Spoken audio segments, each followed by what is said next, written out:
এখনো কোনো সুনিশ্চিত সিদ্ধান্ত আসেনি।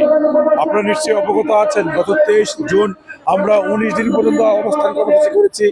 উপদেষ্টা মহোদয় বলছিল অনতিবিলম্বে বিদ্যালয়গুলোর স্বীকৃতি এমপি নিশ্চিত করবেন, কিন্তু আজকে 3 মাস হয়ে যাওয়ার পর কোনো সিদ্ধান্ত আসেনি।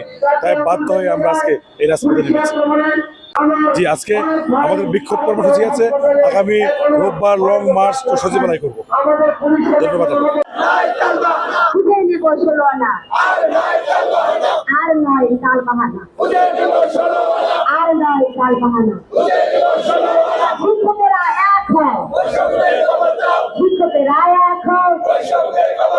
আমার সোনার বাংলায়, আমার স্বাধীন বাংলায় চব্বিশের হাতিয়ার, চব্বিশের হাতিয়ার আরেকবার,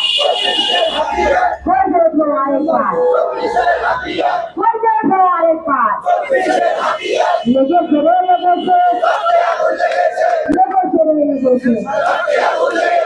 রক্তে আগুন লেগেছে, শিক্ষকেরা জেগেছে, লেগেছে রে, লেগেছে আমাদের সংগ্রাম, আপোষ না সংগ্রাম, আপোষ না সংগ্রাম, আমাদের সংগ্রাম, আমাদের সংগ্রাম চলবে চলবে, সংগ্রাম চলবে তো।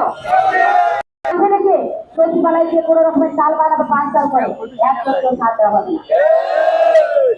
দালালিরা সাবধান, বারবার বলছি, আপনি ব্যক্তি জীবনে লাগতে পারেন, কিন্তু এই জাতি বা এই রাষ্ট্রের জীবনে খেলতে পারেন না। হুঁশিয়ার হয়ে যান, যদি আপনাদের সমাধান নিতে হয় এই রাজপথ থেকে নিতে হবে। এই মাঠে আসবে।